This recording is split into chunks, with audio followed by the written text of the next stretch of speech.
Weight gain அப்படின்றது ஒரு பெரிய பிரச்சனையாகவே இருக்குது சார். நீங்கள் சாப்பிட்ற உணவுக்கும் உங்களோட உடல் எடைக்கும் எந்த சம்மந்தமும் கிடையாது. இப்போ ஒரு வீட்டில் 4 பேர் இருக்கோம், 4 பேரும் ஒரே சாப்பாடை சாப்பிட்றோம். ஒருத்தர் குண்டாக இருக்காங்க, 3 பேர் ஒல்லியாக இருக்காங்க. என்ன காரணம்? உங்களுடைய உடல் எடைங்கிறது உங்களுடைய இன்றைக்கி நீங்கள் உடம்பு குண்டாக இருக்கணும் அல்லது உடம்பு ஒல்லியாகணும் அல்லது எடை மேனேஜ்மெண்ட் பண்ணணுன்னா ஃபஸ்ட்டு விஷயம் நீங்கள் உங்களோட உடம்பில் கவனம் செலுத்த வேண்டியது இந்த கார்போஹைட்ரேட், ஸ்டார்ச்சு, ஃபேட்டு, ஃபைபர் இதெல்லாம் பெரிய மித்து. நீங்கள் சொல்கிற அளவுக்கு இதெல்லாம் நல்ல விஷயங்களாக இருந்தால் இன்றைக்கி உலகத்தில் ஒருத்தன் கூட குண்டாக இருக்க மாட்டான். ஆனால் இதை ஃபாலோ பண்ணுறவங்க யாருமே எல்லாமே குண்டாக தான் இருக்காங்க, யாரும் ஒல்லியாக இருக்கிறதில்ல. அப்படியே சடனாக வெயிட் லாஸ் ஆனாலுமே அவங்களுக்கு மறுபடியும் வெயிட் கெயின் ஆகிடுது. எஸ், நீங்கள் எப்படி சாப்பிட்றீங்கன்ற முறை அதில் ரொம்ப இம்பார்ட்டன்ட். உணவை நன்றாக நீங்கள் அரைத்து மென்று சாப்பிட்றீங்கன்னா உங்கள் எடை குறையிறதை நீங்கள் பார்க்கலாம். ஜிம், யோகா, எக்ஸசைஸ் 1% கூட குறைக்காது. நீங்கள் சொல்லுங்கள், யாராவது ஒருத்தர் ஜிம்முக்கு போய் எடை குறைச்சுன்னு சொல்லுங்கள். 199 பேருக்கு ஃபெயிலியர். உங்களோட உடம்பு உங்களோட எடை கிடையாது. உங்களோட உடம்பு உங்களோட எடை அப்படின்னு நினைக்கிறதே மிகப்பெரிய தவறு. ஏன்னா உங்களுடைய உடம்பில் இருக்கக்கூடிய கொழுப்பு மட்டும் உங்களோட எடை கிடையாது. வணக்கம் சார். வணக்கம்மா.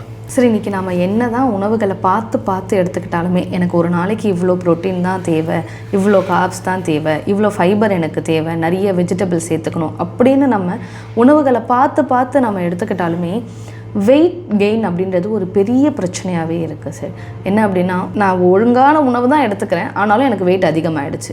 இல்லை, நான் வெயிட் அதிகமாக இருக்குன்னு சொல்லிட்டு ரொம்ப இந்த கேலரி டெஃபிசிட்டில் இருக்கேன், ஆனாலும் வெயிட்டு கம்மியாக மாட்டேங்குது. இந்த மாதிரியான பிரச்சனைகளில் நிறைய பேர் கஷ்டப்படுறாங்க சார். இதுக்கு தீர்வு ஏதாவது நம்ம இயற்கை மூலயமா சொல்ல முடியுமா? சரி, முதல்ல எடை அதிகமாகிறது அல்லது எடை குறையவில்லை அப்படிங்கிறது 5 ஃபேக்டர்ஸை நம்ம புரிஞ்சுக்கணும். ஃபஸ்ட்டு ஃபேக்டர், நீங்கள் சாப்பிட்ற சாப்பாட்டுக்கும் உங்கள் உடல் எடைக்கும் சம்மந்தம் கிடையாது. இதை முதல்ல எல்லாரும் புரிஞ்சுக்கணும். Yes, okay. நீங்கள் சாப்பிட்ற உணவுக்கும் உங்களோட உடல் எடைக்கும் எந்த சம்மந்தமும் கிடையாது. இப்போ ஒரு வீட்டில் 4 பேர் இருக்கோம், 4 பேரும் ஒரே சாப்பாடை சாப்பிட்றோம். ஒருத்தர் குண்டாக இருக்காங்க, 3 பேர் ஒல்லியாக இருக்காங்க. என்ன காரணம்? ஏன்னா உங்களுடைய உடல் எடைங்கிறது உங்களுடைய செரிமானம் சம்மந்தப்பட்டதை தவிர உங்களுடைய சாப்பாடு சம்மந்தப்பட்டது கிடையாது. என்னோட நண்பர்கள் சிலர்லாம் இருக்காங்க, அவங்கெல்லாம் முஸ்லீம்ஸ்.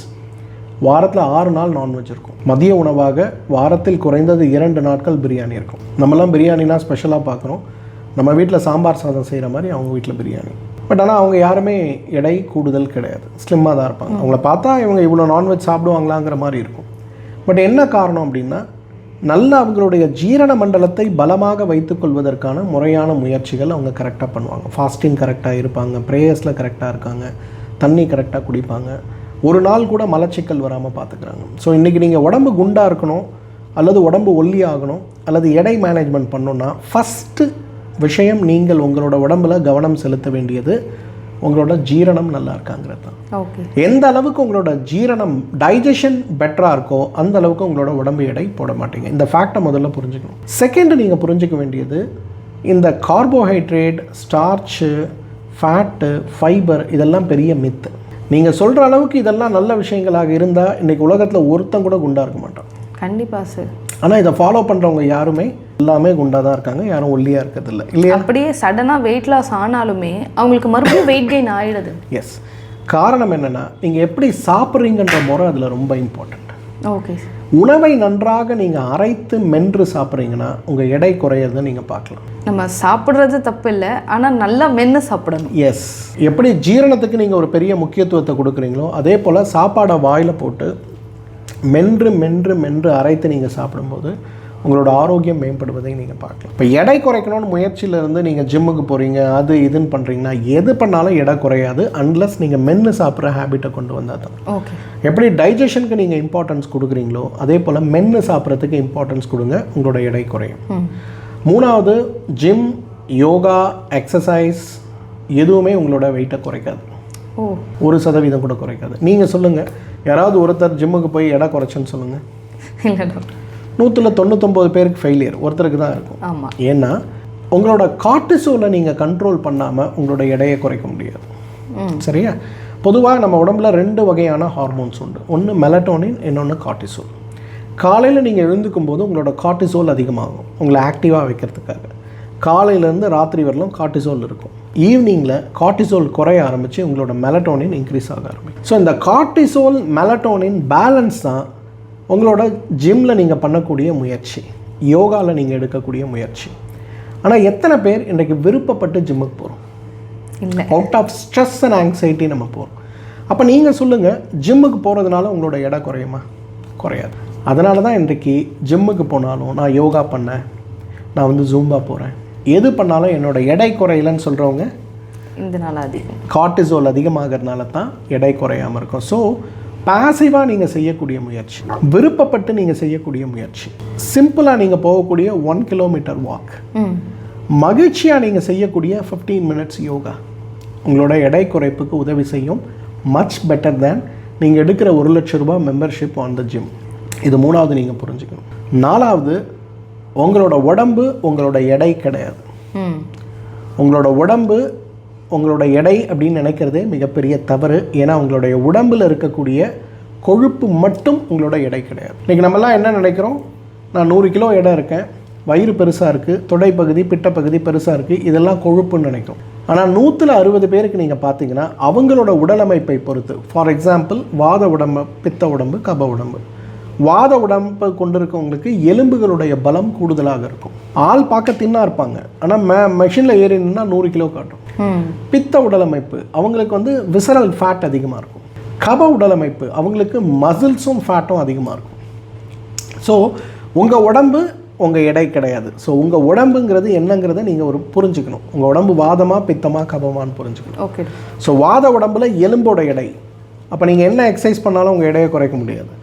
பித்த உடம்புல உங்களோட விசரல் ஃபேட் உங்களோட எடை, ப்ராப்பர் டயட் அண்ட் டீடாக்ஸ் பண்ணிங்கன்னா சரியாயிடும்.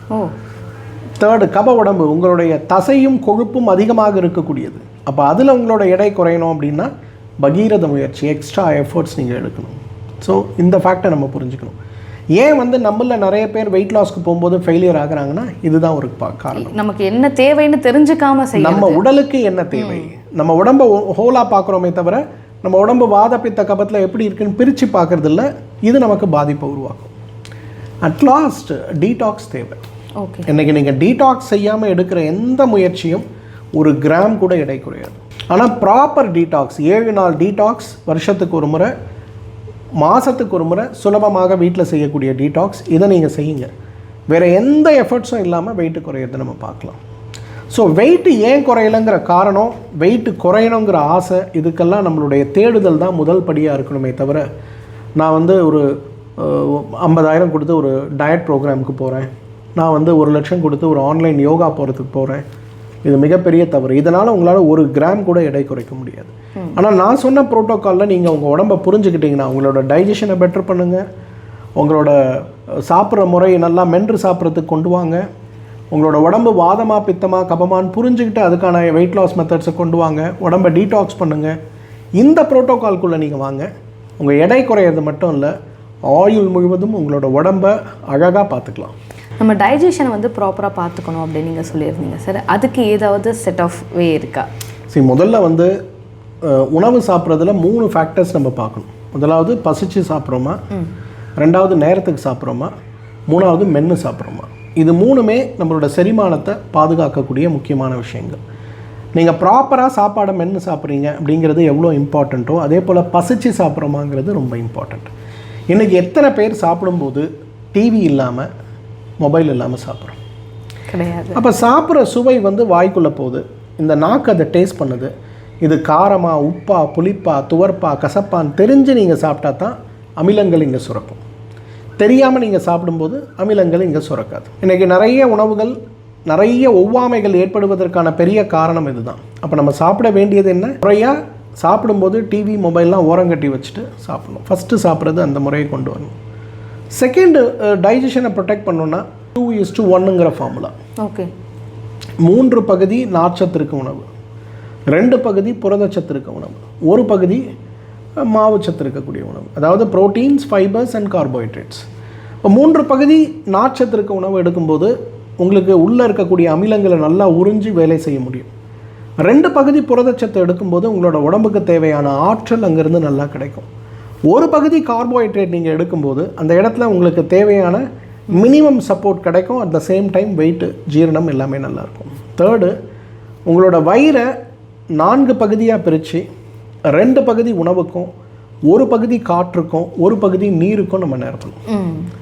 ஸோ இந்த 3 விஷயத்தை உங்களால் பண்ண முடியும்னா உங்களோட டைஜஷன் கெடவே கெடாது. 100 வயசானாலும் நீங்கள் சாப்பிட்ற உணவுகளோட சுவையை நீங்கள் புரிஞ்சிக்க முடியும், ஆரோக்கியமாகவும் இருக்க முடியும். நிச்சயமாக டாக்டர். அதாவது வெயிட் லாஸ் அப்படின்றது வந்து ரொம்ப பெரிய பிரச்சனை. அதுக்கு வந்து நாங்கள் என்ன செய்யறதுனே தெரியாமல் இருப்பாங்க. ஆனால் அது பிரச்சனையே கிடையாது, நம்ம ப்ராப்பரான லைஃப் ஸ்டைலில் இருந்துட்டா போகிறோம் அப்படின்னு சொல்லிட்டு இன்றைக்கி ரொம்ப கிளியராக சொன்னீங்க. ரொம்ப நன்றி டாக்டர். வணக்கம்மா.